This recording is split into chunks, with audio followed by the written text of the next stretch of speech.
নির্বাচনের আগে রাজনৈতিক মহলে চলছে নানা আলোচনা।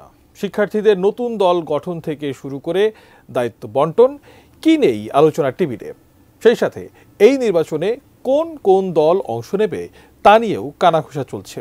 এবার আওয়ামী লীগের নেতাকর্মীদের নির্বাচনে অংশগ্রহণ করা নিয়ে মুখ খুলেছেন উপদেষ্টা আসিফ মাহমুদ সজীব ভুঁইয়া। আগে আওয়ামী লীগের ব্যানারে রাজনীতি না চালানোর হুঙ্কার দিলেও এবার নির্বাচনে অংশ নিয়ে দিলেন নতুন বার্তা, জানাচ্ছেন সহকর্মী এসআই রাজ। আওয়ামী লীগ করেছে কিন্তু কোনো প্রকার অন্যায় এবং গণহত্যা কিংবা অপরাধের সাথে যুক্ত নয়, ক্ষমা চেয়ে আবার মেইন স্ট্রিমে স্বাভাবিক অবস্থায় ফিরে আসতে পারে। জাতীয় সংসদ নির্বাচনের আগে স্থানীয় সরকার নির্বাচন নিয়ে বিভিন্ন রাজনৈতিক দল ও জুলাই অভ্যুত্থানের ছাত্রনেতারা প্রকাশ্যে পাল্টা অবস্থান নিচ্ছেন। বিএনপির দাবি, আগে জাতীয় নির্বাচন, পরে স্থানীয় নির্বাচন। তবে জামায়াতে ইসলামী ও জুলাই অভ্যুত্থানের নেতাদের দাবি, আগে স্থানীয় নির্বাচন, পরে জাতীয় নির্বাচন। এ বিষয়ে স্থানীয় সরকার, পল্লী উন্নয়ন ও সমবায় উপদেষ্টা আসিফ মাহমুদ সজীব ভুঁইয়া বলেন, জাতীয় সংসদ নির্বাচনের আগে স্থানীয় সরকার নির্বাচন হওয়া উচিত। 18 জানুয়ারি দুপুরে রাজধানীর ওসমানী স্মৃতি মিলনায়তনে জেলা প্রশাসকদের সঙ্গে মত বিনিময় শেষে সাংবাদিকদের সঙ্গে তিনি একথা বলেন। ইতিমধ্যেই আমাদের মাননীয় উপদেষ্টা নাহিদ ইসলাম বলেছেন যে যারা আওয়ামী লীগ করেছে কিন্তু কোনো প্রকার অন্যায় এবং গণহত্যা কিংবা অপরাধের সাথে যুক্ত নয়, তারা ক্ষমা চেয়ে আবার মেইন স্ট্রিমে স্বাভাবিক অবস্থায় ফিরে আসতে পারে এবং সেই জায়গা থেকে কেউ যদি নির্বাচন করে তাতেও কোনো বাধা নেই।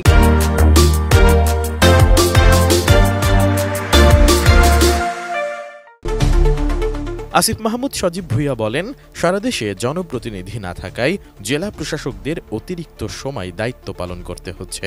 এমনকি অতিরিক্ত চাপ থেকে মুক্তি পেতে তারাও দ্রুততম সময়ের মধ্যে স্থানীয় সরকার নির্বাচন চাচ্ছেন।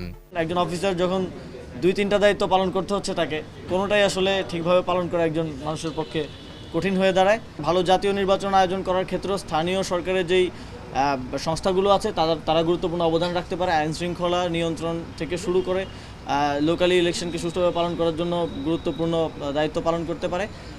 কিন্তু আমার ব্যক্তিগত চিন্তা দিয়ে তো আর ডিসিশন হবে না, চূড়ান্ত সিদ্ধান্ত সরকারের পক্ষ থেকে আসবে বলে আশা করি।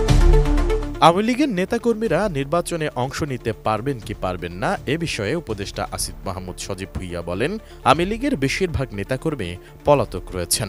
তবে কেউ যদি কোনো অন্যায় না করে থাকেন, ক্ষমা চেয়ে স্থানীয় সরকার নির্বাচনে অংশ নিতে চান, তাদের বাধা দেওয়া হবে না। তবে গণহত্যায় জড়িতরা নির্বাচনে অংশ নিতে পারবেন না। যারা আওয়ামী লীগ করেছে কিন্তু কোনো প্রকার অন্যায় এবং গণহত্যা কিংবা অপরাধের সাথে যুক্ত নয়, তারা ক্ষমা চেয়ে আবার মেইন স্ট্রিমে স্বাভাবিক অবস্থায় ফিরে আসতে পারে এবং সেই জায়গা থেকে কেউ যদি নির্বাচন করে তাতেও কোনো বাধা নেই। কিন্তু কেউ যদি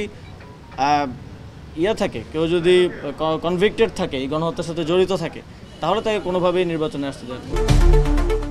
একই দিন অন্য একটি অনুষ্ঠানে আওয়ামী লীগের ভোটারদের উদ্দেশ্যে বৈষম্য বিরোধী ছাত্র আন্দোলনের অন্যতম সমন্বয়ক সার্জিস আলম বলেন, 25 থেকে 35% আওয়ামী সমর্থকদের মধ্যে যারা কোনো ধরনের অপকর্মের সাথে জড়িত ছিল না, তারা যদি ভুল বুঝে ক্ষমা চায় এবং বিচার মাথা পেতে নেয়, তাহলে তারা নির্বাচন করার সুযোগ পেতে পারে। তবে যারা অবৈধ নির্বাচনের সাথে ছিল, তারা নির্বাচনে থাকতে পারে না।